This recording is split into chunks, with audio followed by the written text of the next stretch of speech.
When you have a dog and his back is against the wall, the only way you can go is forward. This came yesterday from the noted philosopher, Terrell Edmonds. Good morning to you. Good Monday morning. I'm Dejan Kovacevic of DK Pittsburgh Sports, and this is an unusually uplifting episode of Daily Shot of Steelers. It comes your way bright and early every morning. If you're into hockey and or baseball, I also offer daily shots of Penguins and Pirates that I hope you'll check out. Steelers, $20.18. And it was so much more thorough and satisfying and encouraging than that score might indicate, because there were so many variables to this game, not least of which was missing half of your starting defense to injury. And somehow, pretty much every one of those variables swung in the Pittsburgh direction. That's uncommon, but then so was the setting. The team being 1-4, the team having been utterly emasculated the previous week by the Bills, the team having lost 4 in a row, the team hearing from everyone around town and actually around the entire Steelers nation that there needs to be seismic change.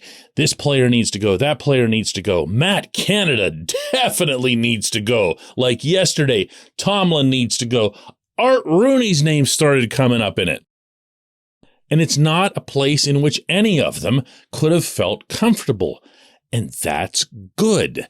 I have long believed that this franchise has succeeded year after year after year, in no small part due to the expectations. No, not expectations. The demands of the fan base. Again, both in Pittsburgh and worldwide, wherever they happen to be. It's just not okay to suck if you're the Steelers. And that pressure, my friends, I can tell you unequivocally, got through. The funny thing is, though, I can tell you equally unequivocally that it didn't need to, because it was already there. It was already in-house.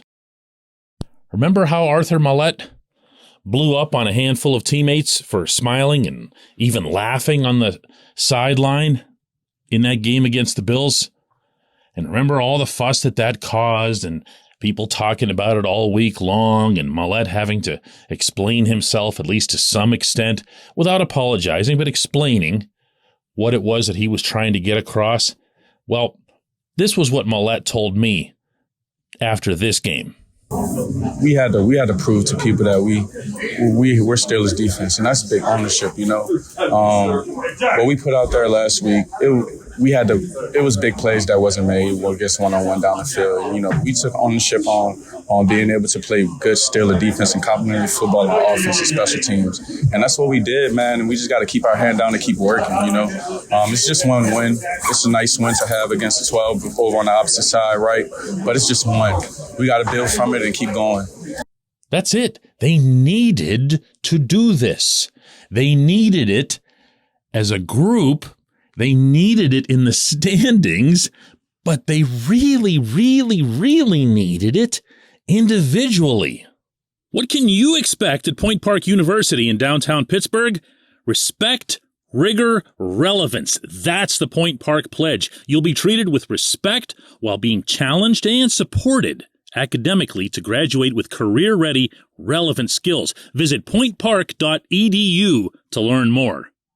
It's funny, look at the names of the players who most rose up in this game. The dogs with their backs against the wall. What about Najee Harris?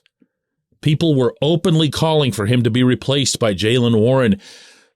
Tomlin himself hinted at such a thing in his press conference. Najee came through when it mattered the most at the end with some really, really hard runs. What about Chase Claypool? We were ready to bench him. All of us. Maybe not all of us. I wasn't wild about it. But a lot of people wanted him benched for Miles Boykin or just on principle. Claypool had the game of his life. Of his life. What about Deontay Johnson? Didn't like what we've seen of him lately either, right?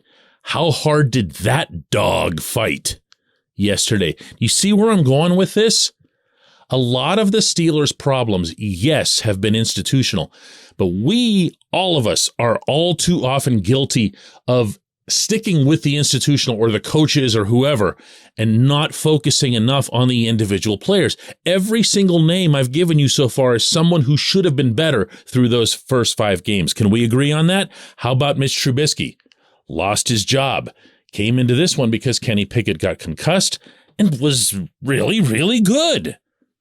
And had the place like hopping for him after that one long run on the final drive. Then there's Devin Bush. We've made his career DOA, right? And he made the play of the game. Told me afterward how he did it, too. I'm talking, of course, about the pass defense there on the 2-point conversion when Tom Brady tried to hit Chris Godwin. And Bush got his left hand in there, but did so not just acrobatically, not just athletically, but smartly. Bush told me that he'd been reading Brady's eyes. Brady does this thing where he looks off somewhere first and then finds his primary target. So eventually you get kind of used to not bothering with his initial look. Bush had determined that he was going to go to Godwin no matter what. Just something that he'd thought. And he stayed with Godwin, didn't leave him. And as Brady threw what would have been a perfect ball to Godwin, Bush just got in there and made the play. Bush beat him. Bush beat Brady. And after that, Bush told me how much it meant to him. Said he went into this game feeling like he had to be the guy. And that's kind of an interesting take, or an interesting thought process, I should say, because he's out there with Miles Jack, who's hardly been a weakness and wasn't again in this game. But he said it was more of a general mindset thing, something that Tomlin had really stressed to them the night before in his speech to the players. And some of this will sound really cliched and boring and whatever, but it's about your audience and it's about whether or not it resonates with them. And it very clearly did. Each one of them had to be the best version of themselves. And I'll say this again. Through the first 5 games, not a lot of players were. And the only solution for that was always going to be to look squarely in the mirror. When we come back, J1Q.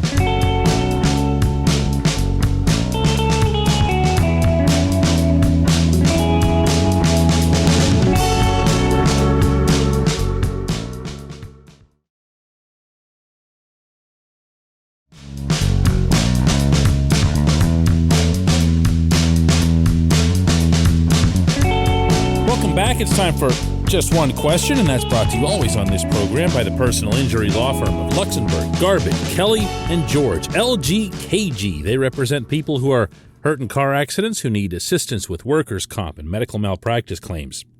The attorneys at LGKG have been designated super lawyers, capital S, capital L, for the past 15 years. And yes, that is a real thing. The super lawyer designation is reserved for the top 5% of all attorneys in Pennsylvania. Learn more about them at lgkg.com or by calling 888-842-5454. Welcome back. Time for J1Q. And since everyone is undoubtedly so super stoked over what happened yesterday, we're actually going to do a couple today. I haven't done this before, but there's just so much that you could talk about related to that game. And I always try to keep this show within that window where you can hear the whole thing, whether it's driving to work or walking your dog or exercising or whatever. So whatever. It was a big deal. So just hang with me for a couple extra minutes today. We'll get these in here. The first one comes from Sean Glover, who asks, the play calling on offense seemed to be much better this week. Do you think that those duties have been handed off to someone else now? I love this. Oh, I'm sure it's still Matt Canada's offense, but it just seems to be more intelligent. You know what, Sean? I'm not going to lie. I had a similar thought, but mine came during the very first drive because there was some smart stuff going on out there. There was intelligent, willful misdirection as opposed to just for show. There were routes that didn't look like, the same curls that he has everybody doing all the time. There was a variety, there was a rhythm, and at the end, there was a wide, screaming open touchdown pass from Kenny Pickett to Najee Harris. And yeah, I'm thinking, who tied up Matt Canada and locked him in a closet somewhere? And then the rest of the game happened. And whatever ingenuity occurred on the first drive never materialized again. Now, there are two teams out there. Todd Bowles is also a coach, and Tampa Bay also has players, and they did adjust, but not that much.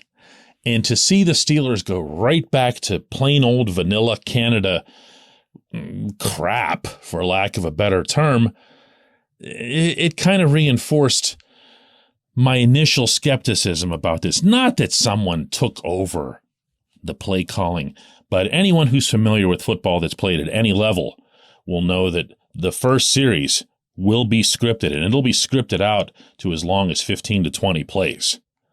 So it does vary naturally when it comes to down and distance, but there's a script at hand. And that's clearly what we saw there. There was a script that might have involved other contributors or participants, after which they might have just said, okay, Matt, after that one, you can just go right back to all that goodness that you bring us. I don't know. I love this level of cynicism, though, when it comes to this subject. Canada had a rotten day. There's nothing about this.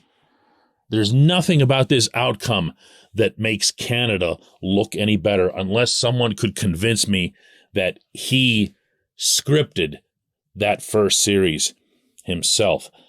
The other J1Q on the day comes from Gary O'Shell, who asks, I gotta wonder, DK, how many of those people who were boldly predicting, in no particular order, a disastrous loss today, a 2-15 season, and a surefire top 5 draft placing are actually disappointed with this win. The narrative is everything to them. Gary, I'm tempted to bite back and say, oh, come on, man, why are you focusing on something like this when it's... But you're actually right.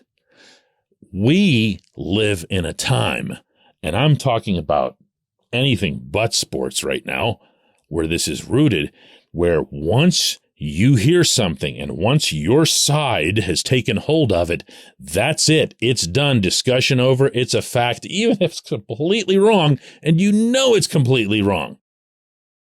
You just stay on message, and that's what it is. That, of course, is really front and center right now with politics. And, here we are applying the same sort of dialogue to football, and I really hate it. Look, the number of us, myself included, who incorrectly predicted yesterday's game is through the roof. There can't be 1% of the people who follow this team, and I'm talking about die-hard Steelers people, who predicted that they'd win yesterday. Who cares? Man, predictions don't matter unless you're laying money on it, in which case that's your issue, not mine. What matters is the game and the outcome. And yeah, I do get turned off when I see people either getting all gleeful because the Steelers lost a game or because so-and-so was embarrassed or because this puts them one game closer to firing Mike Tomlin or whatever. Really? Really? It's your team. And if anything, the one thing that I'd hope they would have achieved yesterday is reminding you why they're your team. That was a very, very, very Steelers W, and I'm saying Steelers in the much broader context. And if you want to get narrower on that context, that was a very, very Tomlin win. Tomlin is not great at everything. I criticize Tomlin a lot for a lot of different things. But the one thing that I'll never doubt about him is whether or not he can get his team motivated, whether or not he can go around and poke each of the 53 guys on the roster and get exactly what he wants out of them. Well, with this one, to swing back to what I was talking about in the opening subject, this was arguably a little easy for him because there are players that are in position to lose jobs, to lose careers. If you're on a team that goes, what did you say there, Gary? 2-15? Not a lot of you are going to be back. Not a lot of you are going to stay gainfully employed in the NFL. And you can push that and you can make it a desperate time, or what TE described as the dog who's backed against the wall. But it worked. Will it work again in Miami? Will it work again in Philadelphia? We don't know. But those games aren't the ones that they could have won yesterday. They won the only game they could have won yesterday, and they did it the only way that they could have. I appreciate both of these J1Qs. We'll do another show tomorrow. Thanks so much for listening.